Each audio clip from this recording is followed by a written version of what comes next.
Derrumbar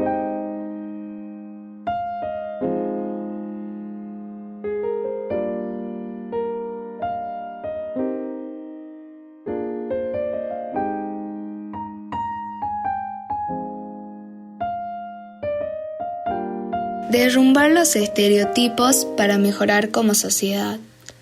Cuando comencé a buscar un tema para desarrollar mi ensayo me costó mucho, porque tenía varios en mente, pero decidí enfocarme en el perjuicio, daño y deterioro que causamos los humanos en nosotros mismos y hacia los demás, tanto la mujer como el hombre, de manera física, sentimental, laboral, social, de clase, religión, de género, entre otros. A pesar de todo lo que estamos viviendo por esta pandemia, seguimos viendo esto a través de las redes sociales, que es el medio por el cual más nos comunicamos. Los pensamientos de la sociedad acerca del tema son diferentes, ya que algunos apoyan estos dichos y mitos y otros están en contra.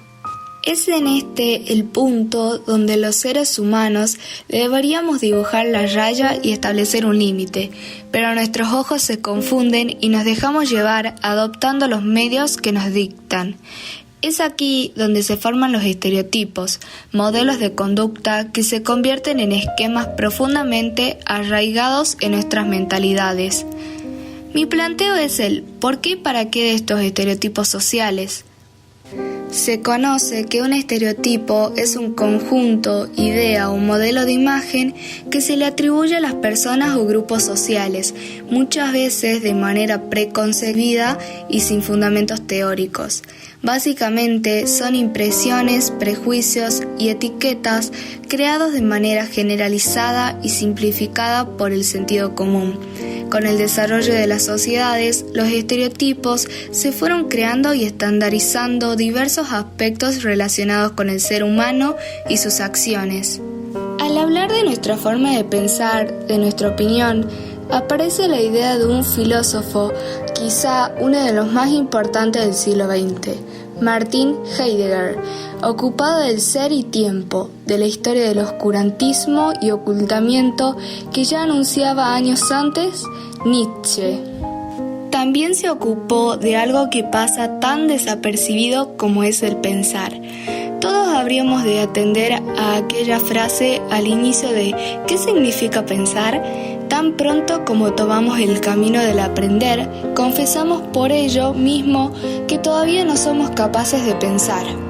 Creo en este punto que la forma más justa de abordar a Heidegger no es haciendo una reseña y reducción de su obra, sino llamar la atención sobre la curiosidad que puede o no generar su pensamiento. Pensemos, maravillémonos, seamos curiosos y nos asombremos. Al leer sobre la crítica de estos filósofos, me di cuenta que es necesario el pensar, y el pensar antes de decir las cosas, porque no sabemos cómo nos y les puede afectar lo que decimos a los demás. Muchas veces nos preguntamos, por ejemplo, ¿por qué mis medidas no son 90-60-90? Se dice que el cuerpo perfecto de la mujer tiene que tener ciertas medidas. Este es un estereotipo que se lo escucha siempre y viene de hace mucho tiempo circulando en la sociedad. Y pensarlo me lleva a generar inseguridades en mí misma por considerar que es algo que debería ser tal cual lo inculca la sociedad. Entonces, si esto me genera algo a mí, ¿por qué no pensar antes de decir las cosas si sé que a otra persona le puede generar lo mismo? Por otro lado, también está la clásica pregunta de ¿por qué trabajas de esto si es un trabajo de hombre? O viceversa. Y por último, la que siempre escuchamos, mira ese de afeminado, de seguro es gay. Estas y muchas preguntas más lastiman a las personas. Aunque no nos demos cuenta y lo hagamos como una broma o chiste, hieren. No obstante, aunque los estereotipos pueden presentar apreciaciones positivas o negativas, casi siempre poseen aspectos negativos. De allí la importancia de inculcar la tolerancia y de entender que todos los individuos somos diferentes. ¿Pensamos siempre? A partir de todo esto, pude concluir que es necesario superar nuestro propio egoísmo y así poder superar otros prejuicios como parte de nuestro pensamiento. a través de la autorreflexión. Ayudará a descubrir el daño que obstaculiza nuestra razón, ya que la sociedad en la que vivimos está muy mal acostumbrada. Teniendo en cuenta que todos pueden y deben expresar sus ideas libremente, es mejor pensar en su propia vestimenta y comportamiento antes de pensar en alguien y aceptarlo mejor como una persona independiente. Deberíamos informarnos antes de decir tonterías. Esto solo creará más hostilidad entre nosotros y aquellos que creemos que son diferentes. Por lo tanto, es necesario ser más objetivo, más razonable, usar la imaginación, sorprender y ser más autocrítico. Para finalizar, quería agregar y dar la razón al filósofo Martin Heidegger, que en su momento se ocupó de qué es el pensar, lo que nos hace reflexionar antes de hablar, tomar una decisión o dar una respuesta. Y buscando en internet encontré una frase que me llamó la atención y la quiero compartir. Quien sobrevive a los estereotipos de la sociedad sin perder ni siquiera un gramo de su esencia, puede con todo y con todos.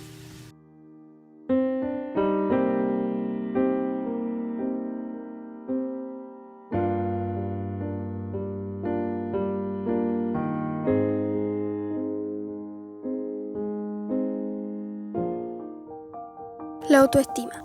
La autoestima es un conjunto de percepciones, pensamientos, evaluaciones, sentimientos y tendencias de comportamientos dirigidos hacia uno mismo, hacia nuestra manera de ser y hacia los rasgos de nuestro cuerpo y nuestro carácter. En resumen, es la evaluación perceptiva de nosotros mismos. En su jerarquía de las necesidades humanas, se describe como la necesidad de aprecio, que se divide en dos aspectos: el que se tiene uno mismo, amor propio, confianza, aprecio, suficiencia, etc. Y el respeto y estimación que se recibe de otras personas, reconocimiento, aceptación, etc. La expresión de aprecio más sana, según Maslow, es la que se manifiesta en el respeto que le merecemos a otros, más que el renombre, la celebridad y la adulación. Todos tenemos una imagen mental de quiénes somos, qué aspecto tenemos, en qué somos buenos y cuáles son nuestros puntos débiles. Nos formamos esa imagen a lo largo del tiempo, empezando en nuestra infancia. El término autoimagen se utiliza para referirse a la imagen mental que una persona tiene de sí. Gran parte en virtud de este razonamiento, incluso los seres humanos más viles necesitan un trato humano y considerado. Esta actitud, no obstante, no busca entrar en conflicto con los mecanismos de la sociedad tenga a su disposición para evitar que unos individuos causen daño a otros, sea del tipo que sea. La palabra autoestima está formada por los elementos auto, que significa por sí mismo o propio, y la palabra estima, que quiere decir evaluar, valorar, trazar. En resumen, sería una autoevaluación que manejamos los seres vivos hacia nosotros. ¿Por qué afecta tanto la generación actual de los adolescentes? Nadie nace con el autoestima bajo. Te lo bajan cuando te dejan de lado, cuando te reemplazan, cuando te hacen comentarios que duelen, cuando te hacen sentir inferior. Por eso, cada vez que vamos a opinar algo de uno, debemos pensarlo 2 veces. El filósofo norteamericano William James fue el primero en tratar de definirla, en 1890. La frase «el hombre es una gota de razón en un océano de pensamientos». Esta definición del ser humano se la debemos a William James, un pensador que, en su objetivo de explicar la naturaleza humana a través de los sentimientos, intentó comprender el significado de la autoestima. James definió la autoestima como el resultado de la proporción entre los éxitos conseguidos y las pretensiones. Citas de opiniones personales.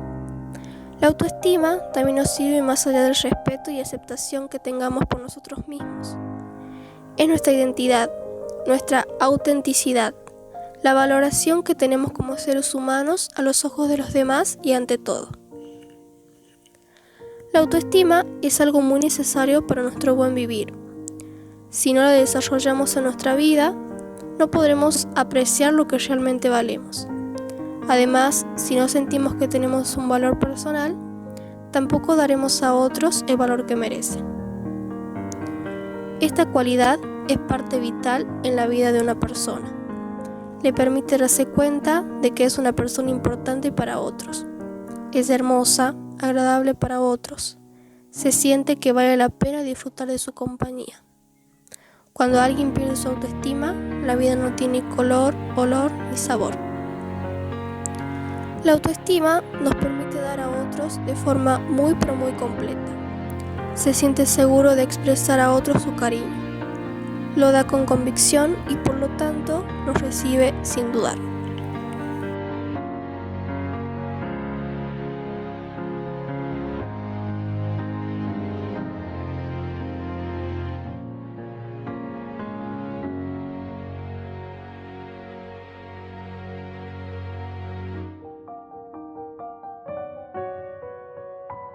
A la sociedad de hoy.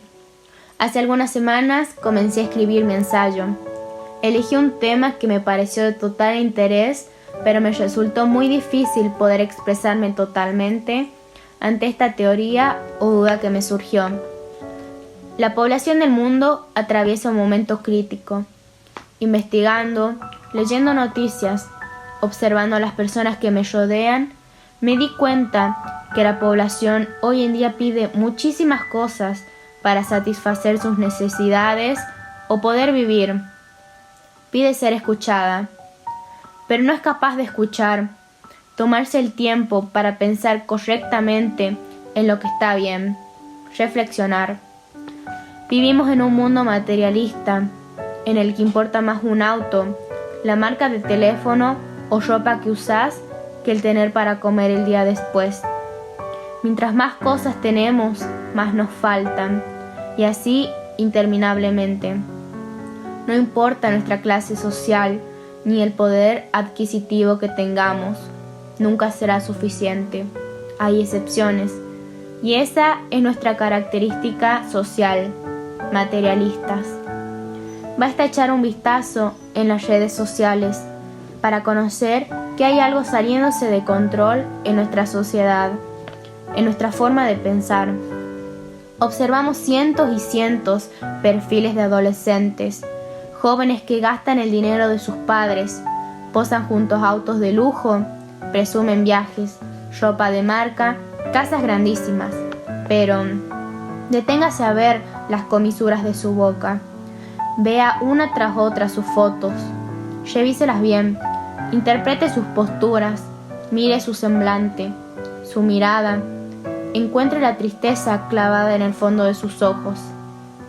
Empaques, envolturas, contenedores, lo que llevan por dentro resulta suficiente, como nosotros. Todo termina a la basura igual, o no nos lo llevamos de este mundo. ¿Ese es nuestro destino? ¿Seguir así? Nos encontramos en una época en la que tendría que practicar los valores morales y espirituales, del cual deberían unirnos, pensar en el otro y en lo que realmente importa, pero en vez de eso, estamos enfrentándonos y aislándonos a través de competencias, atropello, pretensión, envidia. ¿Es así como nos queremos mostrar ante los demás? Lo material, lo físico, el mundo sensible para Platón, no nos hará más felices o creemos que alcanzamos la felicidad absoluta con ello. Perseguimos un estilo de vida en la ilusión.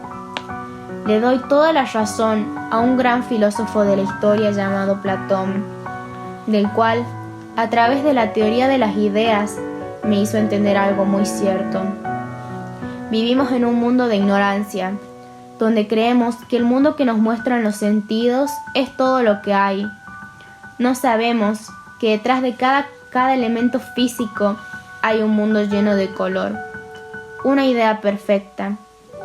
Debemos desconfiar de nuestros sentidos y no dejarnos llevar por las apariencias. ¿Cómo es posible no darnos cuenta nosotros mismos de ello? Somos tan desgraciados como aquellos hombres que se encontraban en la caverna, sin darnos cuenta de las cosas que tenemos a nuestro alrededor. Debemos ser seres morales. A diferencia de los demás seres vivos, podemos entender la diferencia entre lo justo y lo injusto, lo provechoso y lo dañino, lo bueno y lo malo. Muchas veces somos tan inconscientes que creemos que podemos comprar a las personas o aprovecharnos de ellas, de su necesidad, y muchas veces accedemos a ella. Sin darnos cuenta, hacemos o nos hace un mal. Hay algunas personas que tratan de tomar conciencia de ello, darse cuenta que las cosas que no tienen valor monetario valen mucho más que todo aquello material que podamos comprar, tener y del cual la gente se desvive por ello. Este es el camino hacia la verdad, lo que verdaderamente importa. ¿Hacemos o intentamos algo para cambiar a esta sociedad? Muchos se deben preguntar, ¿qué o cómo hacemos para cambiarla? Pues yo les digo, actúen, sean como ustedes quieren que sean, que los demás sean. Si lo que ustedes realizaron es bueno, tengan por hecho que ellos pensarán en sí mismos e intentarán cambiar. Den el ejemplo para todas las personas del mundo. Vean más allá de la vista, el tacto, el oído y de todos los sentidos. Hay mucho más que eso, y si prestamos un poco de atención, pensemos, analicemos cómo queremos vivir y si queremos descubrir la verdadera esencia de las cosas. Como dijo Kant, un filósofo, obra de tal manera que uses la humanidad, tanto en persona como en la persona de cualquier otro, siempre con un fin y nunca con un medio. Somos seres razonables, inteligentes, capaces y sobre todo libres. Tomemos conciencia sobre lo que somos, a dónde nos dirige y a dónde queremos llegar. Esta investigación enriqueció mi mirada sobre la vida misma y pienso que todo el mundo tendría que tenerlo en cuenta.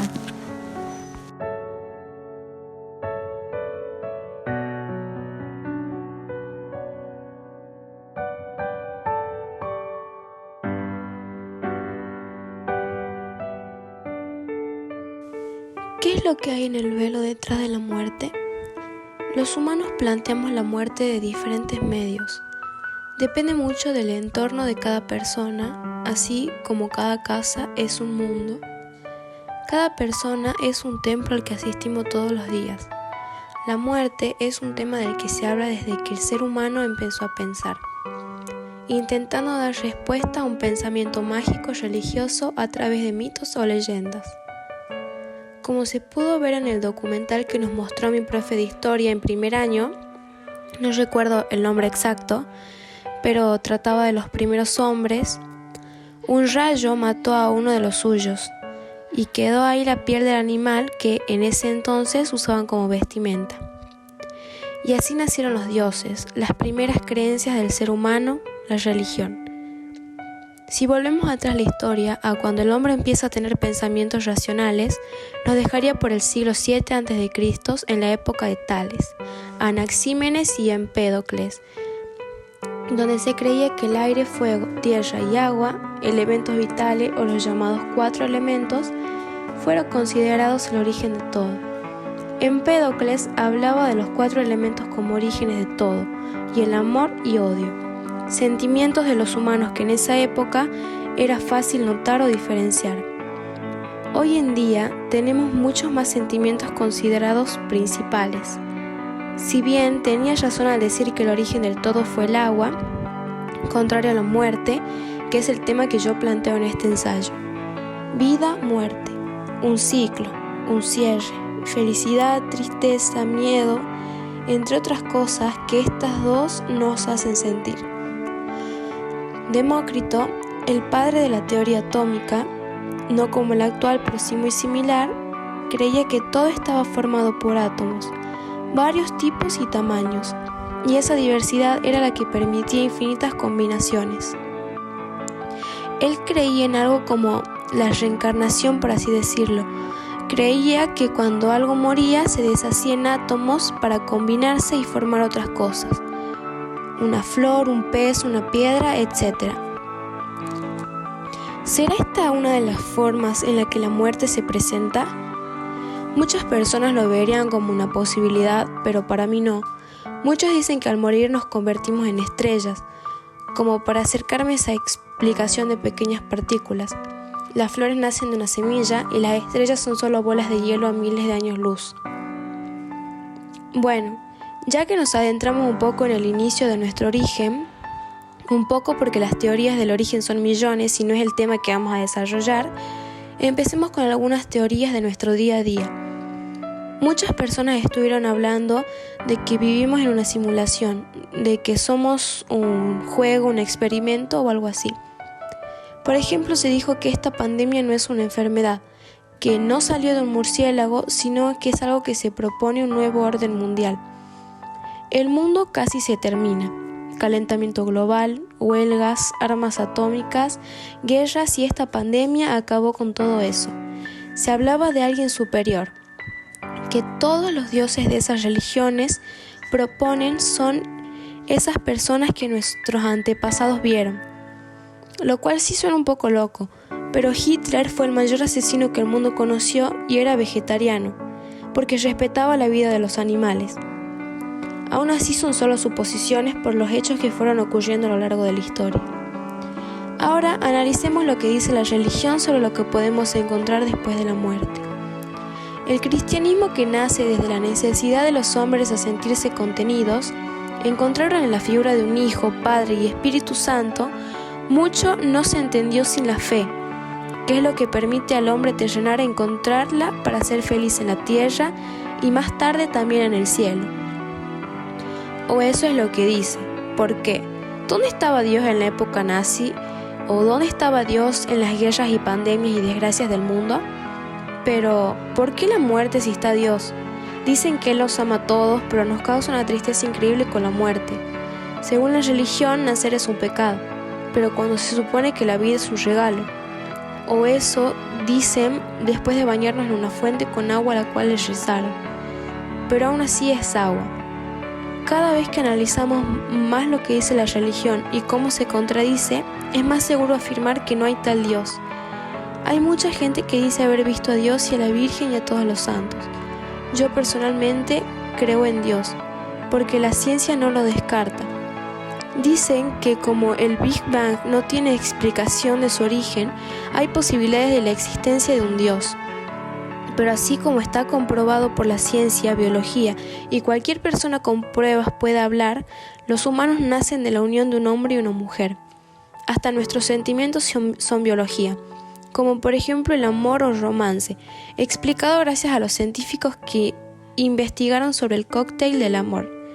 Nosotros sentimos igual que las ratas. Eso fue comprobado cuando se hizo el cóctel del amor, donde un científico podía hacer que las ratas sean fieles o no. Pasa igual en los humanos. Existen estudios que dicen cuál fiel es un humano. El gen es como un libro que se lee. Cuanto más espacio tenga entre letra y letra, más fiel es. Con eso quiero explicar, ¿por qué nosotros iríamos a un cielo y ellos no? Si sentimos igual y nuestro organismo es casi igual. Lo único que nos diferencia es la razón. La razón es solamente la capacidad de pensar y ver del otro lado las cosas.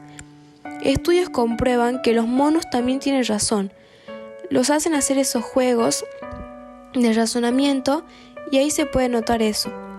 Además está comprobado científicamente que el ser humano fue evolucionando, no que nació de Adán y Eva y toda la humanidad de ellos.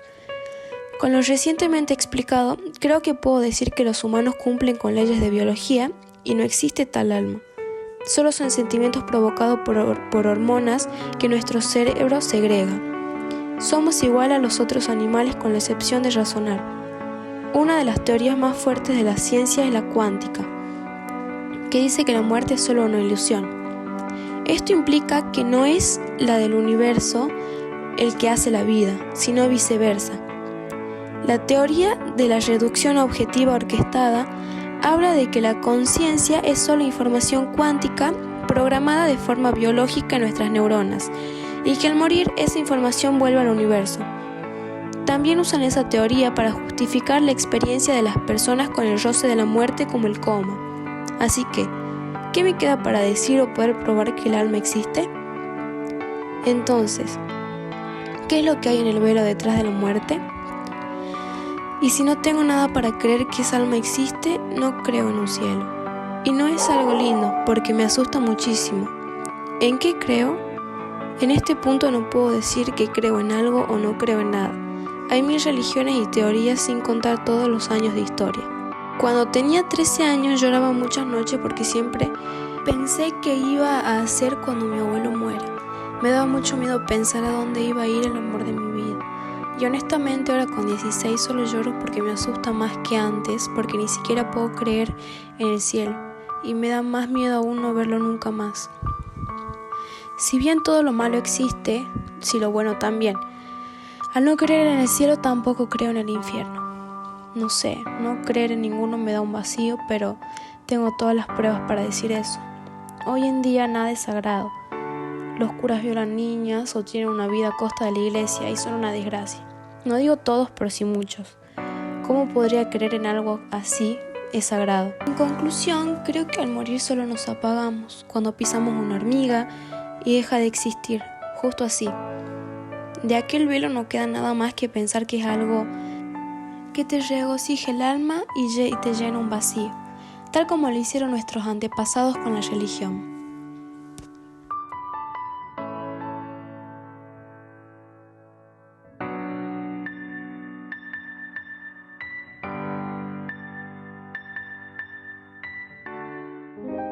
En este ensayo filosófico hablaré sobre el egoísmo, un comportamiento que todos los seres humanos tenemos a lo largo de nuestra vida y que muchas veces cuesta controlar. Podría definir al egoísmo como el exceso de amor hacia sí mismo o el interés por lo que sucede a los demás. El egoísmo es lo contrario a la generosidad y solidaridad. No obstante, no resulta ser el exceso de amor por uno mismo. Se refiere también a la falta de valores grupales. El no saber trabajar en equipo provoca ser individualista. Este derivado del ego elevado nos hace sentirnos superiores, mejores que los demás, porque en nuestra vida somos muy importantes. Pero también el egoísmo tiene ventaja entre tantas desventajas, que una de ellas es mejorar las relaciones sociales en el sentido de establecer límites, que significa saber dónde termina tu espacio y dónde termina el de otra persona. Una vez Aristóteles dijo: ¿se ha preguntado si conviene amarse a sí mismo con preferencia a todo lo demás o si vale más amar a otro? Este filósofo considera que si es mejor amar al mejor amigo es virtuoso. También estima que uno mismo es el mejor amigo que se puede tener, es decir, que tú eres tu mejor amigo. Aristóteles lanza una explicación de las dos clases que encuentra en el egoísmo. La primera clase se centra en el amor por lo terrenal.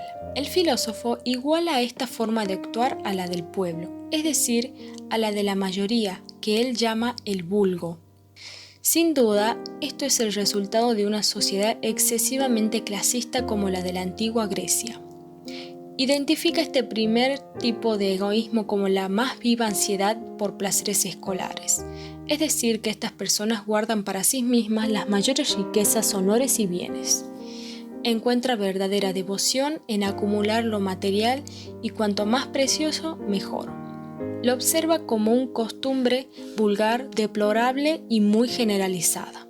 Se llama egoísta los que se atribuyen a sí mismo la mejor parte en las riquezas, en los placeres corporales, porque el vulgo siente por todo esto la más viva ansiedad. Esto lo dijo Aristóteles. Luego está la segunda clase. ¿Cómo no llamar egoísta a una persona entregada en cuerpo y alma a la búsqueda de sabiduría, justicia y belleza? También necesita satisfacer sus propias necesidades y es su único fin en la vida. Sin embargo, Aristóteles atribuye a estos seres un gran valor, es decir, que considera al hombre de bien el más egoísta de todos. Pero este egoísmo no es injurioso, sino noble. Estos hombres nobles pero egoístas dirigen sus esfuerzos a practicar virtud, pues es ahí donde encuentra regocijo. Y esta actitud acaba por enriquecer a toda la comunidad. Así es como descubren tanto el provecho personal como el servicio a los demás. Para Aristóteles, la virtud es el más elevado de todos los bienes que se pueden poseer. Así, mientras el hombre virtuoso hace lo que debe y obra con inteligencia y razón, el hombre malo lo hace con discordia profunda entre su deber y lo que realmente hace. El hombre virtuoso hará muchas cosas en obsequio de sus amigos y de su patria. Esto lo dijo Aristóteles. En conclusión, considero que el egoísmo es bueno y malo, pero su uso excesivo trae consecuencias poco favorables. Me llevo la idea de Aristóteles que el hombre es bueno y noble egoísta, pero de su virtud y proceder recto surgen obsequios de lo que disfrutan sus amigos, sus patrias y su propia comunidad. Es una persona comprometida que desprecia la riqueza material, pero goza del beneficio del honor y la dignidad.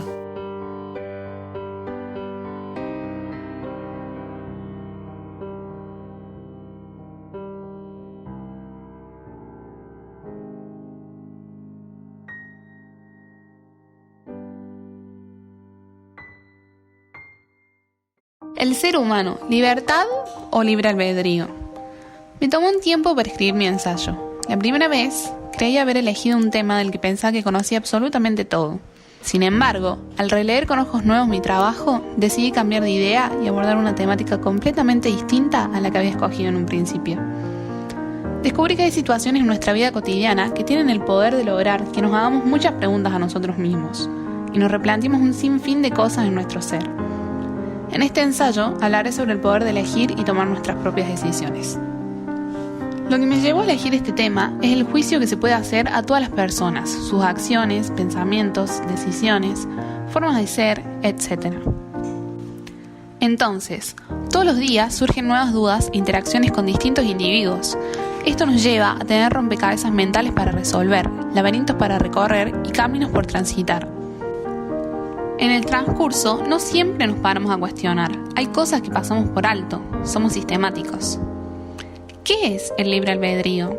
El libre albedrío es la potestad que el ser humano tiene de obrar según considere y elija. Libre albedrío según la filosofía. San Agustín de Hipona sostenía que el libre albedrío suponía la posibilidad que tiene el hombre de elegir entre el bien y el mal. En primer lugar, voy a hablar del pensamiento filosófico de San Agustín de Hipona. Con lo que respecta a él, dice que a lo largo de la historia, Dios le concedió al ser humano dos dones. El libre albedrío, al contrario que al resto de los animales, que tienen una función determinada, al principio de los tiempos, Dios le concedió al ser humano una voluntad indeterminada que le permitió elegir entre dos caminos: el bien, lo que quiere Dios, o el mal, un querer propio. El primer hombre que pudo elegir fue Adán, y escogió el mal. Por lo tanto, sabemos que a su alma le heredamos todos, por lo que estamos condenados a no poder no pecar. Tenemos una voluntad mutilada. La libertad es el segundo don que Dios concede a algunos hombres tras haber desaprovechado el primero. Este les permite no pecar. Los hombres dotados son influenciados por Dios para que escojan el bien, a pesar de que ellos piensen que es su propia voluntad la que les permite elegir. Mi punto de vista es el siguiente. Si hablamos de libertad, en nuestra manera de comportarnos, tenemos que analizar primero cuál suele ser la justificación que damos a las cosas que hacemos. El yo hago esto porque quiero o porque me gusta no es más que una explicación circular, que no aporta nada al hecho de por qué yo hago lo que hago. Para empezar a realizar un análisis mínimamente profundo, tendremos que dar otro paso y pasar a preguntarnos por qué nos gusta lo que nos gusta. Y si esto es una creación genuina nuestra o es producto de lo que hemos vivido a lo largo de nuestras vidas. Para ejemplificar, podemos acudir al campo de la estética y la ropa, la moda. Aquí, la influencia social se concreta y materializa en un objeto bastante restringido y concreto como son las prendas de ropa. Es más sencillo hacer un análisis de por qué nos gusta llevar un tipo de ropa y no otra. Además, solemos acudir con mucha rapidez al "me visto así porque me gusta". De esta manera, obviamos la influencia social que nos hace llevar una cosa u otra. La hipótesis que busco defender es que somos mucho menos libres de lo que creemos, y quizás podemos sondear la idea de que la libertad solo es una ilusión del ser humano. Una metáfora que usamos para dar cuenta de aquellos aspectos o causas de nuestro comportamiento que no somos capaces de encontrar. Asimismo, la principal conclusión que podemos sacar acudiendo a las bases filosóficas del conductismo es que somos mucho menos libres de lo que pensamos y que nuestro comportamiento está influido por el ambiente, por las circunstancias que nos rodean, por nuestra historia de aprendizaje y por la cultura en la que estamos inmersos. Hablando claro, nos vestimos como lo hacemos porque nacimos en Argentina y no en Estados Unidos. Por eso mismo nos gusta el fútbol y no el béisbol, el asado y no el mac and cheese. Claramente podemos encontrar miles de excepciones a los ejemplos citados, y es que cada uno de nosotros, aun siendo hijos de una cultura general, estuvimos expuestos a diferentes contingencias a lo largo de nuestra vida. Y por eso, por mucho que nos parezcamos y tengamos patrones generales de comportamiento, es inevitable que cada uno de nosotros tengamos nuestras particularidades. No hay por qué asumir estas como frutos de una suerte de libertad, pero sí como producto de las diferentes experiencias que vivimos. ¿Somos libres o nos sentimos libres? Por otra parte, los principios científicos del aprendizaje apuntan a que, de existir, nuestra libertad de elección sería una parte casi insignificante de nosotros mismos. En este sentido, el psicólogo Skinner, principal representante de la escuela del conductismo y preocupado por la cuestión de la libertad humana, propuso la importante distinción entre ser y sentirnos libres.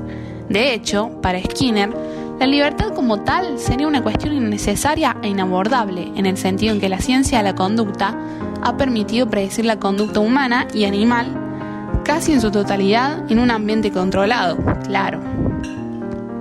La cuestión es que estamos rodeados de tan infinitos estímulos en cada momento, y todos ellos con una influencia directa en nuestro comportamiento.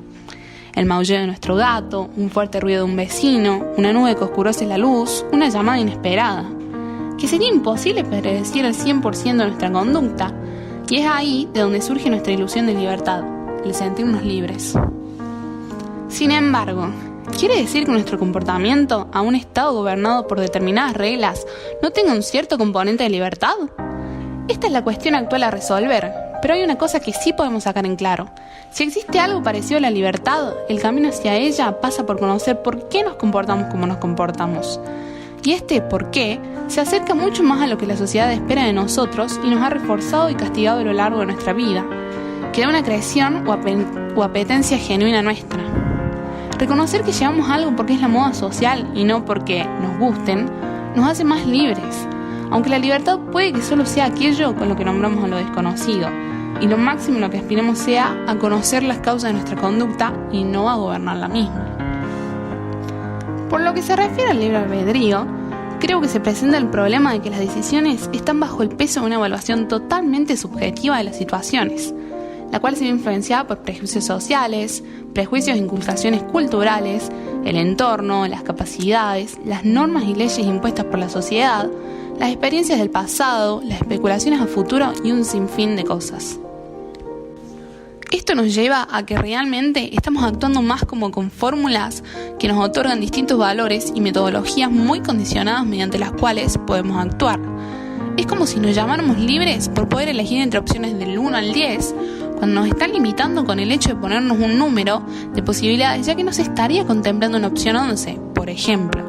O, por otro lado, podríamos decir que esas opciones, del 1 al 5, están mal vistas por la sociedad, y la opción 6 iría en contra de alguna supuesta creencia o religión, lo que significa que realmente no estaríamos teniendo libre albedrío, ya que nos presiona nuestro entorno e ideología.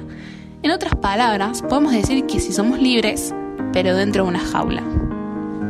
Muchas personas también creen que la libertad es ser propietario de una riqueza muy abundante que nos permita no trabajar y cumplir cualquiera de nuestros superficiales caprichos, ya que esta es la imagen del éxito y felicidad que nos vende la sociedad actual, y, por ende, sería la imagen de una persona libre, ya que supuestamente puede hacer o conseguir casi todo lo que quiere. Pero mi pregunta es, ¿realmente una persona que depende del dinero de tal forma es libre? Es decir, ¿acaso la libertad no consta también de estar libre de dependencias? En conclusión, en este ensayo me propuse plantearme el hecho de basarme en la creencia de la libertad o del libre albedrío. Para darle un cierre al tema, considero que el libre albedrío es una facultad que todos poseemos y que a pesar de las teorías planteadas en el paso del tiempo, este siempre estará presente de cualquier forma en nuestra vida, puesto que es lo que nos hace subsistir por nosotros mismos, aunque no haya una explicación exacta de nuestras acciones ni que conllevan en su ejecución. En cuanto a la libertad, esta no existiría sin la existencia de una ley, por lo tanto, estamos condicionados y limitados.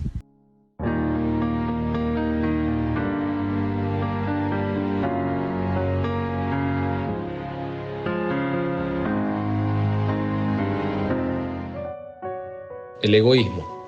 ¿Qué es el egoísmo? ¿Todas las personas son egoístas? ¿Cómo se da el egoísmo en las personas? Al hacernos más grandes, ¿nos hacemos más egoístas? ¿Cuál es la diferencia entre egoísmo y generosidad? La palabra egoísmo es de origen latino y está formada por ego, que es igual a yo, y por el sufijo ismo, sistema, práctica o modo. El egoísmo es el sentimiento de priorizar en forma desmedida los propios intereses y deseos por sobre el de los otros, traduciéndose en conductas mezquinas. Muchas veces, al pelear o discutir con personas, les decimos que son egoístas, en casos como por ejemplo, priorizar mi bienestar antes que el del prójimo, o que quede la última porción de comida y yo comerla sin preguntarle al otro si también quería. A veces nos hacemos la pregunta de si todas las personas son egoístas. El filósofo Bertrand Russell nos responde la pregunta diciendo: el interés por uno mismo no conduce a ninguna actividad de progreso, y señala a los políticos de éxito como las personas que más fácilmente pueden cambiar su actitud de defensa de los intereses de la comunidad por los suyos propios o por el afán de poder. Sin embargo, no hay que ser político para ser un auténtico artista en la defensa del ego. En determinadas circunstancias, todos lo somos, lo hemos sido o podemos llegar a serlo, nos cuenta el filósofo. También nos estamos preguntando si está mal ser egoísta. En mi opinión personal, digo que en ciertos casos, por ejemplo, si una persona necesitada que tiene hambre me pide un bocado de mi comida y yo no le convido, aún teniendo más plata para comprarme comida para mí, está mal debido a que yo tengo más posibilidades que esa persona, pero no estoy siendo generoso, estoy siendo muy egoísta. Pero si me están robando, amenazando con quitarme la vida y yo tengo un arma y le disparo a esa persona matándola, sería un caso de egoísmo, pero no malo porque prioricé el hecho de querer seguir viviendo antes de que morir en un robo por unos insignificantes 100 pesos. Mientras crecemos de edad, el egoísmo también va acompañándonos. Para resolver esta hipótesis es necesario hacer estudios con profesionales. Estos nos cuentan que una investigación actual demuestra que los sujetos de mayor edad en una comunidad de primates son igualmente exigentes cuando se trata de relaciones sociales. El estudio alemán realizado en macacos descubrió que se vuelven más selectivos a medida que envejecen, disminuyendo el tamaño de su grupo. Esto nos cuenta el diario digital Infobae sobre estudios realizados por profesionales.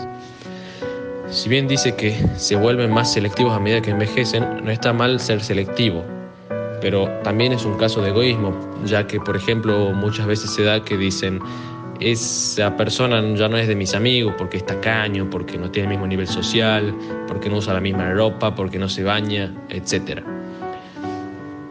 Un ejemplo que nos hace repensar cómo se es egoísta y cómo se es generoso, según el psicólogo Antonio de Dios González. Viajaba en avión hacia mis vacaciones cuando la azafata daba las voces de los procedimientos de seguridad, y entre otras cosas, cuando llegó al tema de las máscaras de oxígeno, dijo: las personas que viajen con niños deben colocarse su máscara primero y luego ayudar a los niños. Pero, ¿cómo es posible que digan eso? ¿Cómo voy a ser tan egoísta de colocarme yo la máscara antes de ayudar a un niño? Una vergüenza. Aunque, ¿qué pasaría si tratase de colocar la máscara de un niño antes de colocármela yo? ¿Cuál sería la consecuencia? Pues eso. Mientras trato de colocársela al niño es muy posible que empiece a quedarme sin oxígeno, y si eso pasa, entonces será imposible ayudarle a él, que por sí mismo no tiene capacidad para hacerlo. Y no estaré ayudando a ninguno de los dos. Sin embargo, si yo me coloco la máscara primero, entonces al tener oxígeno disponible no tendré ningún problema para ayudar a todos los que necesitan a mi alrededor. ¿Es entonces colocarme la máscara yo primero un signo de egoísmo o de generosidad? La diferencia entre el egoísmo y la generosidad. Ya tenemos clara la definición de egoísmo. Ahora la generosidad se define como el acto de ser generoso, equitativo, colaborador, etc. Una persona generosa es aquella que comparte de lo suyo, que ayuda a los demás sin ningún costo. Por ejemplo, un padre. Si un chico le pide al padre un juguete cualquiera y éste se lo niega, teniendo las posibilidades para dárselo, está siendo egoísta con su hijo. Pero si se lo da porque sabe que su hijo será feliz con eso, es una persona generosa. La opinión de un gran filósofo sobre el tema es el siguiente. Como el individuo puede sentir, según hemos demostrado, afecto y amistad por sí mismo, se ha preguntado lo siguiente. ¿El hombre virtuoso se amará o no a sí mismo? ¿Será egoísta? El egoísta es el que hace todo en consideración a sí mismo, en las cosas que pueden ser útiles. El malo es egoísta, porque todo lo hace absolutamente para sí mismo. Pero el hombre honrado, el hombre de bien, no puede ser egoísta, pues precisamente es el hombre de bien, porque obra en interés de los demás y por tanto no puede tener egoísmo. Pero todos los hombres se precipitan hacia el bien que desean, y no hay uno que crea que a él tocan en primer lugar tales bienes. Esto se ve con plena evidencia con respecto a la riqueza y al poder. Pero el hombre de bien se alejará de estos bienes para dejarlos a otro, no porque cree que no le correspondan, sino porque se retira tan pronto como ve que los otros podrían hacer mejor uso que el que él mismo haría. En cuanto al resto de los hombres, son incapaces de este sacrificio. Primero, por ignorancia, porque no creen que puedan emplear mal estos bienes que codician, y en segundo lugar, por ambición de dominar. Esto es según Aristóteles en su libro La Gran Moral, libro 2, capítulo 15. Así doy por finalizado mi informe, con la opinión de que ser egoísta está mal, pero en algunos casos es necesario, ya sea por amor propio o por la acción de ser egoísta al principio desemboque en ayudar a otras personas.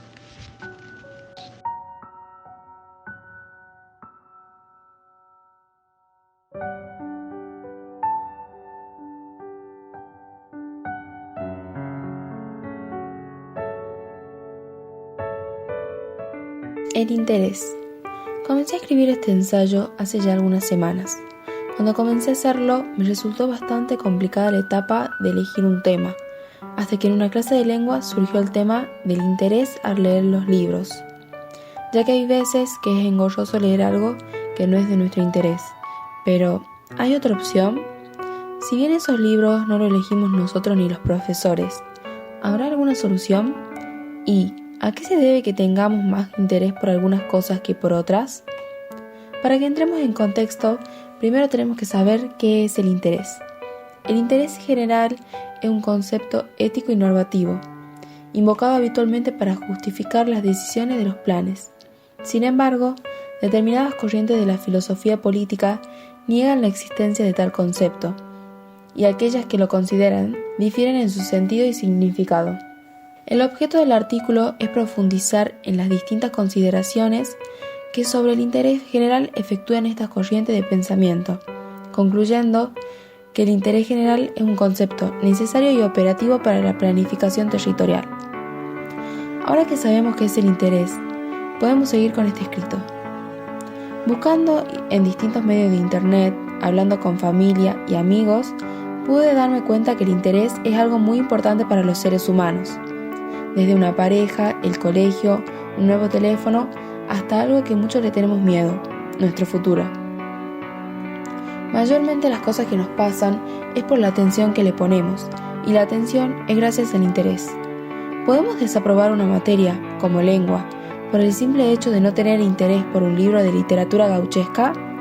La respuesta es sí, pero es algo de nuestra cultura, de nuestro programa de la educación, y muchos temas más, pero no vienen al caso. También tendremos que pensar que no siempre nos vamos a encontrar con situaciones que nos interesen y la tenemos que afrontar. Aunque nos cueste aceptarlo, en un grupo de gente no siempre podemos ser felices, concentrarnos y prestar atención todos por igual, ya que siempre va a haber alguien que le disguste o simplemente no tenga una misma predisposición.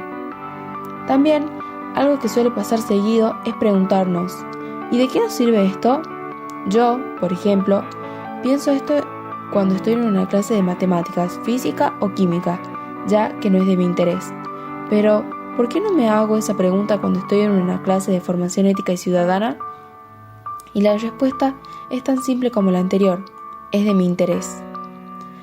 Mientras hacía este ensayo, me recomendaron una página llamada El Nido de la Lectura, y justo se trataba del tema que me llevó a hacer este escrito.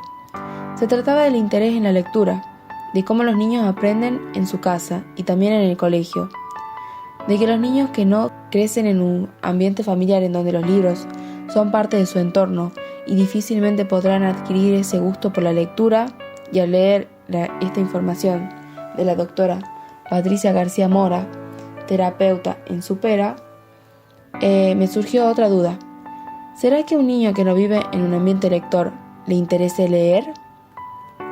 Hace poco, en una clase de filosofía, vimos un video llamado Mi amigo Nietzsche, en el cual trataba de un niño que encontró un libro en la calle, y él casi no sabía leerlo, y le preguntó a su familia si conocía el libro, o si sabían qué decía. Y en su familia no leían.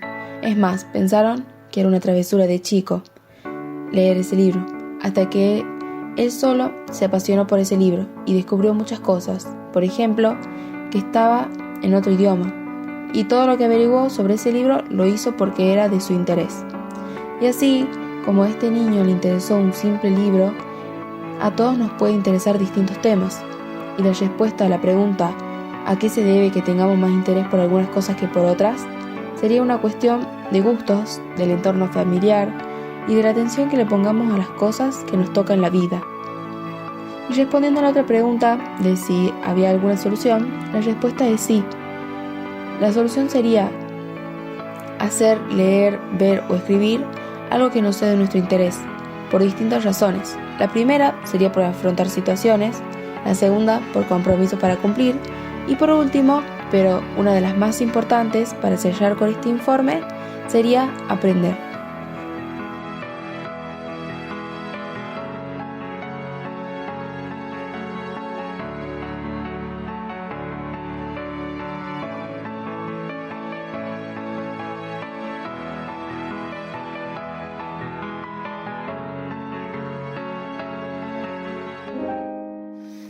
Rigurosidad científica o satisfacción humana. Me gustaría empezar por el motivo por el cual elegí este tema. Aunque suene algo ilógico, este escrito está inspirado en un meme. La ciencia es solo un ideal. La de hoy corrige la de ayer y la de mañana la de hoy. Citando al autor José Ortega y Gasset. Chamanes, astrólogos, alquimistas, médiums, brujos, científicos. Desde sus inicios, y quizás hoy más que nunca, la ciencia formal ha convivido con creencias y saberes de mayor o menor aceptación en la sociedad, agrupados dentro de lo que llamamos pseudociencias. Las pseudociencias muchas veces toman y dan nuevos significados a conceptos de las ciencias formales. Pueden convocar gran cantidad de seguidores y llegan a ocupar importantes espacios en los medios de comunicación, en la vida diaria y en las instituciones. Seguramente todos tuvimos alguna experiencia en este sentido. La ciencia y esta ciencia ficticia han sido, desde hace muchos años, más de lo que uno puede llegar a imaginarse, vistos como términos completamente opuestos, y han sido también fuente de cuantiosos debates, en el ámbito no solo científico, sino también que filosófico y epistemológico. Pero es aquí donde surgen numerosos interrogantes, que dan lugar a la reflexión y análisis. ¿Cuáles son las causantes del gran auge de las pseudociencias en nuestros días? ¿Es la creencia quien diferencia la ciencia de la pseudociencia? ¿Es una rotunda realidad que las pseudociencias pueden llevarnos al desastre colosal? ¿Por qué debemos optar? ¿Por la rigurosidad científica o la satisfacción humana? Parece obvio decir que el elixir de la vida no existe y que tal vez nunca podamos encontrar a pie grande. Pero la realidad es que aunque esto se muestre tan evidente, la sociedad está inmersa en teorías pseudocientíficas de las cuales se desconoce su falsedad y se las asume reales. La mayoría de los seres humanos tienden a asociar sus dudas inexplicables con toda teoría que las satisfaga, solo por el hecho de no dudar más. De este modo, muchas veces se crean nuevas teorías que no siempre van de la mano de la ciencia, mientras que en otros casos se realizan avances científicos. Pero aún así, ¿Elegimos qué teoría considerar correcta? ¿Cómo sabemos que lo que pensamos está comprobado y no es otra teoría pseudocientífica? ¿De qué tratan realmente las pseudociencias? Diferenciando métodos, realmente la brecha que existe entre la ciencia y la pseudociencia es muy marcada. Más allá de que planteen cada uno en una situación específica, las dos se rigen por ciertas características ineludibles. Entre estos dos competidores de la carrera que parece no terminar jamás, podemos encontrar a esas características dentro de personalidades totalmente opuestas. A continuación intentaré, si el oyente me lo permite, desenmascarar algunos de ellos. Demóstenes dijo en el año 348 a.C., creemos lo que queremos creer, y cuando las creencias se encuentran con la ciencia, hay una palabra que surge y se reitera en todo el documento sobre el tema: pseudociencia. Ciencia versus pseudociencia. ¿Pero qué es? El término encuentra su origen en dos lenguas antiguas. Es la combinación entre las palabras pseudo, falso en griego, y la palabra vulgarmente dicha scientia, conocimiento en latín. Por lo tanto, conocimiento falso o ciencia falsa.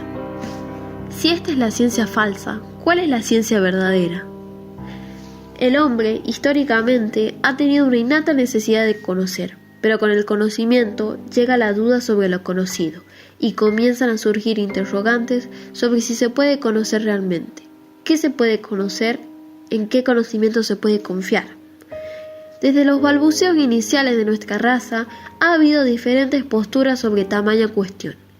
Hay dos que se destacan por haber sido quebrantadoras del orden predominante: la de Pirrón de Elis, filósofo de la antigua Grecia presocrática, y la del moderno René Descartes. La duda pirroniana consistía en negar cualquier posibilidad de conocimiento, la conciencia de la imperfección del hombre, de sus sentidos y sus contradicciones, inclusive al nivel de la abstracción, llevan a pensar en la imposibilidad de llegar en algún punto a una verdad. Su postura consistía en dudar de todo. Más allá de lo justificado que esté el punto de Pirrón, todos acordarían en que su postura de total escepticismo es, al menos, paralizante. Según su modo, todos los conocimientos están en el mismo campo. Ninguno es más valioso o confiable que otro. En cambio, Descartes, después de haber reflexionado sobre lo engañoso de los sentidos, la posibilidad de confundir sueño con vigilia o la existencia de un genio maligno que lo engañara todo el tiempo, postula la duda metódica. Concluye que de lo único que puede estar seguro es de que cuando duda, piensa, y si piensa, existe. Así encuentra un cimiento firme sobre el cual más tarde podría apoyar el conocimiento a través del método. Incorporando el pensamiento matemático lógico, afirma que el método científico y la experimentación son los únicos medios para llegar a un conocimiento relativamente confiable, pudiéndose cuestionar todo aquello que no haya sido así establecido. Desde este momento comienza verdaderamente la separación entre ciencia y lo no científico, acompañada de la aparición de disciplinas que han buscado obtener el estatus de ciencia o que equivocadamente han sido catalogadas como tales, las falsas ciencias o pseudociencias. Uno de los grandes desafíos de la ciencia es encontrar el límite entre la verdad y la falsedad a través de la creatividad, la libertad y el diálogo. En el siglo XXI, independientemente de que estemos a favor o en contra de ellas, estamos en presencia de una gran, por no decir exorbitante, cantidad de ciencia ficticia. No solo en el ámbito de lo natural, ufología, homeopatía, astrología, etc., sino también que dentro del social, economía monetarista o pseudo-marxismo, pseudopolitología, etc. A través de cada una de estas pseudociencias se busca bajo todas las circunstancias responder a las interrogantes y misterios de este inmenso, a veces extraño y desconcertante universo.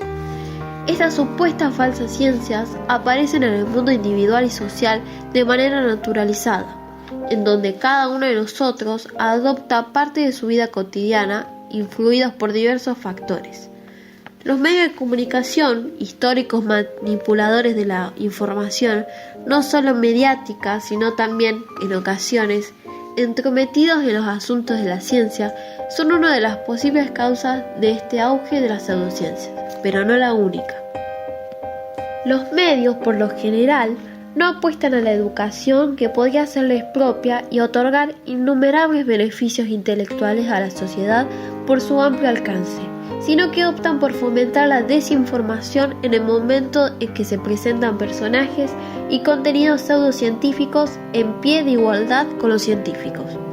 De igual manera, no poseo poder para generalizar. Existen excepciones en nuestro país, por ejemplo, el canal Encuentro. Por otro lado, es el mundo científico quien aclama, y con todos los argumentos a su favor, por la recuperación de las tradiciones científicas dentro de las sociedades, de la aceptación de las ciencias que son reales y las que pretenden serlo, y postulan, en su mayoría, la existencia de un analfabetismo científico. Pero, ¿esto es real? Sí, puede serlo. Pero, ¿qué sería el alfabetismo científico? Sería el poder leer un artículo en el periódico o en una revista, o escuchar el comentario en una emisión de noticias de televisión y ser capaz de entender de lo que se está hablando y también ser capaz de ser escéptico. Es el saber lo suficiente acerca de la ciencia para ser capaz de juzgar si la historia que están contando está siendo contada de una manera justa y exacta. Por un lado, la pseudociencia se muestra bajo ciertos conceptos que la tratan de formar como una roca, algo que se aplique sin importar la evidencia opuesta. Mientras que la ciencia, por más duras y rígidas que parezcan sus teorías, al aparecer nuevas explicaciones que se adapten mejor a los fenómenos, se desarma de a poco para rearmarse de una forma completamente nueva, que es de mayor utilidad al hombre. Para explicar aún mejor estas dos ramas, se necesita entender las bases en las que se sustentan. En las pseudociencias nos encontramos generalmente con la invocación de entes inmateriales o sobrenaturales, completamente inaccesibles mediante exámenes empíricos. Son teorías que no someten sus especulaciones a comprobación alguna, definiéndose como totalmente crédulas y dogmáticas, entendiendo por dogmática el hecho de tener principios estacionales que no cambian cuando fallan, ni como resultado de nuevos hallazgos, quedando encerrada en un conjunto de creencias inamovibles. Muchas veces el rechazo a la crítica y los nudos que se imponen para mantener los principios planteados son tan fuertes que se mantiene la creencia en fenómenos incompatibles con algunas de las explicaciones más certeras de la ciencia. Lejos de los conceptos anteriores se encuentra lo que llamamos ciencia, insertándonos en un mundo nuevo, en el cual las dudas se responden mediante el desarrollo de un camino racional. La búsqueda de las respuestas y su formulación a partir de la racionalidad exige pruebas, fundamentos y la relación entre los mismos, siguiendo lo que se conoce como método científico. La existencia de teorías que hasta el momento se confirman como correctas puede cambiar de un momento hacia otro, ya que si surgen contradicciones, se sustituye la idea planteada por otra que explique mejor la naturaleza del fenómeno, como anteriormente habíamos dicho. Si bien para ambas manifestaciones que utiliza el hombre respondiendo sus dudas es necesario creer, son creencias totalmente diferentes. La ciencia necesita que las personas crean lo que plantean, pero desde un punto de vista racional y demostrado, en contraposición de la creencia pseudocientífica, donde sus practicantes creen en suposiciones sin un sustento teórico que surja a través de la investigación. El fin de las preguntas y el principio de las respuestas.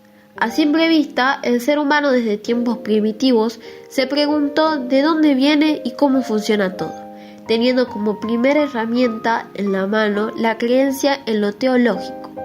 Allí es cuando las pseudociencias entran en acción por primera vez, formando nuevas teorías de la creación y del todo, generalmente proponiendo un ser supremo al cual se le rinde culto y rige las reglas del porqué. Estas teorías se mantuvieron en el tiempo mientras que la humanidad evolucionaba y las respuestas necesarias a preguntas más complejas no estaban dentro del círculo de creencias propuesto. Para entonces, el hombre dividió el río a la mitad. Por un lado, se siguieron creando nuevas de estas teorías y por el otro surgieron nuevos pensadores filosóficos que le dieran otro significado a las cosas, naciendo así lo que hoy llamamos ciencia y dando explicaciones lógicas a los interrogatorios, dejando lugar a elegir creer en lo pseudocientífico, lo científico o en ambas cosas.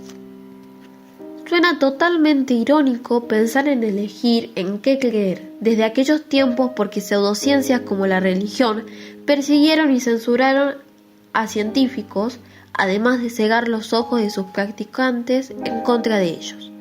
Hago referencia a la religión ya que además de ser la falsa ciencia más conocida, en la historia se dieron periodos de censura y masacres debido a esta. La brujería, pseudociencia que solo rendía culto a la fertilidad y nada de mágico tiene, se vio perseguida y atacada por el catolicismo y miles de mujeres murieron en las llamadas casas de brujas, lo cual dejó de ser conflicto netamente de creencia cuando la gente que dirigía las masacres se dio cuenta de los beneficios económicos que traían aparejadas obteniendo propiedades gratis. Mencionando la censura científica, se dieron casos como el juicio de Galileo Galilei, respecto a su postulado de que la Tierra gira alrededor del Sol y no es el centro del universo, donde la Iglesia declaró: la doctrina de que la Tierra no se halla en el centro del universo ni está inmóvil, sino que gira, incluso en una rotación diaria, es absurda, es falsa desde el punto de vista psicológico y teológico, y constituye, cuando menos, una ofensa a la fe. Positivamente, algunas pseudociencias permitieron descubrimientos científicos. La alquimia permitió ir conformando de a poco, mediante la experimentación y la búsqueda de alguna piedra filosofal o un elixir de la vida eterna, patrones que fueron dando un nuevo sentido a la combinación entre ciertos elementos, permitiendo dar sus primeros pasos a la química. Es evidente que no se consiguió transformar cualquier cosa en oro o vivir mucho más de la expectativa calculada, pero de algo sirvió. En la antigüedad no había tanto conocimiento respecto a las causas de los fenómenos, por ende era más comprensible poseer un pensamiento de creencias pseudocientíficas. La falta de formulación de ciertas teorías y por consiguiente la ausencia de algunas ciencias que aún no habían sido descubiertas provocaba que determinadas pseudociencias no estén tan alejadas del ámbito científico, siendo que personas como Isaac Newton, además de ser grandes científicos, eran pseudocientíficos. Newton, aparte de ser respetado físico que en su juventud hizo importantes descubrimientos para la física tradicional, se dedicó la mayor parte de su vida a la alquimia, sobre la cual, según los libros biográficos que a él respectan, escribió gran cantidad de textos y tomos no conocidos hoy en día. Estas tendencias de que algunos científicos crean en ciertas pseudociencias se dio hasta tiempos más modernos. Thomas Edison, quien sentía una fuerte atracción por el paranormalismo, declaró que estaba trabajando en la construcción de una máquina para comunicarse con el más allá, algo que por supuesto falló en todos sus intentos. Hoy en día, a diferencia de tiempos pasados, poseemos no solamente las personas en campos científicos, sino que también la población en general, la información necesaria para justificar el por qué alejarse de las pseudociencias y comprender su falsedad. Aún así, gran parte de las personas continúan optando muy seriamente por creer en lo sobrenatural o inexplicable. ¿Lo real aburre? Tal vez la historia nos va abriendo los ojos, pero poseemos una tendencia a creer en lo pseudocientífico. Hoy estamos en un mundo donde tenemos un sinfín de respuestas lógicas, pero al parecer mucha de la gente prefiere confiar en otros relatos antes que en los hechos. ¿Estamos sentenciados a morir y no ser eternos porque comimos una manzana prohibida? ¿Podemos comunicarnos por medio de la telequinesia? ¿Hacemos oídos sordos a la teoría de evolución de Darwin solo porque somos hijos de Adán? La ciencia no es perfecta. Con frecuencia se utiliza mal. No es más que una herramienta, pero es la mejor herramienta que tenemos. Se corrige a sí misma, está siempre evolucionando y se puede aplicar a todo. Con esta herramienta conquistamos lo imposible. Citando al autor, Carl Sagan. Llegué a la conclusión de que la ciencia es el mayor grado de confiabilidad que se le da a un conocimiento humano, pero todavía dista mucho de ser perfecta, inclusive en cuanto a lo experimental, ya que alguien escéptico podría decir: cuando vemos a los átomos buscan completar el octeto en su último nivel para alcanzar la estabilidad. Pero, ¿qué pasa cuando no los vemos? Es necesario darle el estatus de la más humanamente confiable, porque si no sería imposible cualquier tipo de avance. Con respecto a la pseudociencia, además de no cumplir con los requisitos de un conocimiento confiable, es necesario destacar que hay intereses que afectan la verdad de su conocimiento. Son sustancialmente menos racionales y argumentadas que las ciencias y con resultados inciertos, además de la ausencia de método y la no búsqueda de causas. Es menester recordar que su surgimiento obedece a un vacío que la razón no ha podido llenar, siendo una reacción a esto y una respuesta a las necesidades de las personas, o bien, a veces, una negación de una realidad más evidente. Las acciones de la comunidad científica no deben ir más allá de educar y advertir, pues al hombre no se le puede obligar.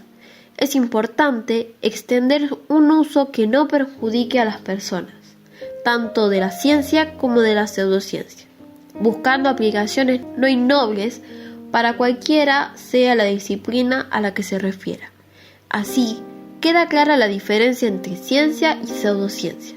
También las características de los conocimientos a los que se le asignan el máximo grado de confiabilidad humana y aquellos otros en rangos inferiores.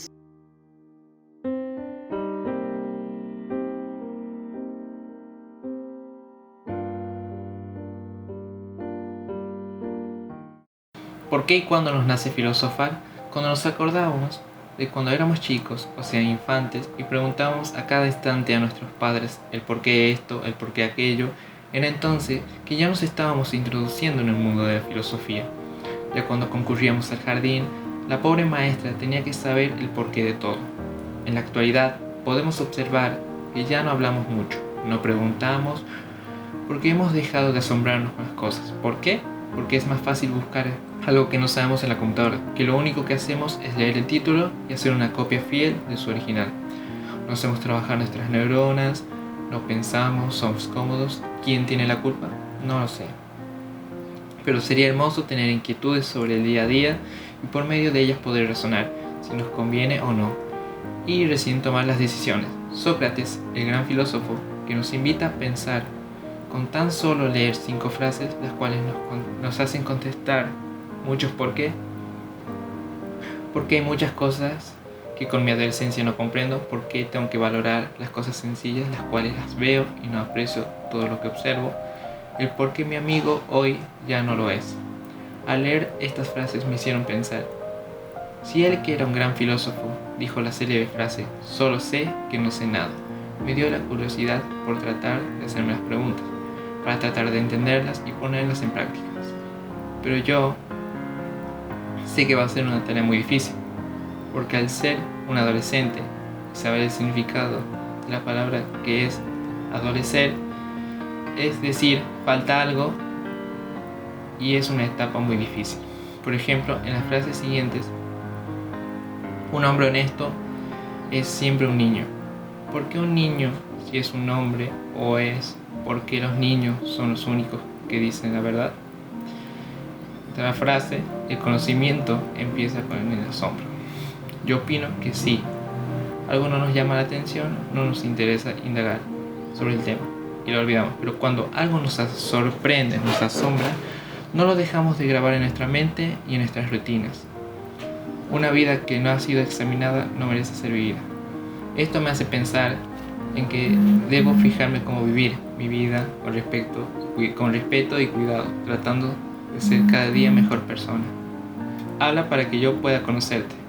Para mí es que siempre tengo que escuchar a otras personas, sus sentimientos, sus pensamientos, hacer preguntas y principalmente escuchar para saber con quién trato, para así poder ayudar al otro si posee problemas. La siguiente frase, el amigo debe ser como el dinero. Antes de necesitarlo es necesario saber su valor. Esta frase me resulta un poquito difícil de encarar porque tengo muchas preguntas que hacerme, como ¿por qué tengo que comparar a una persona con el dinero? ¿Por qué lo tengo que necesitar? ¿Qué valor tiene que tener? ¿Tiene que ser igual que yo? ¿Qué pasará cuando trate de hacer algo a lo que a él o a ella no le guste? Si voy a ser capaz de aceptar que me dé consejos y muchas preguntas más. Seguiré leyendo porque es verdad que uno no sabe nada y que por medio de preguntas nos iremos desenvolviendo en la vida, ¿verdad? Como un niño que necesita ser sorprendido.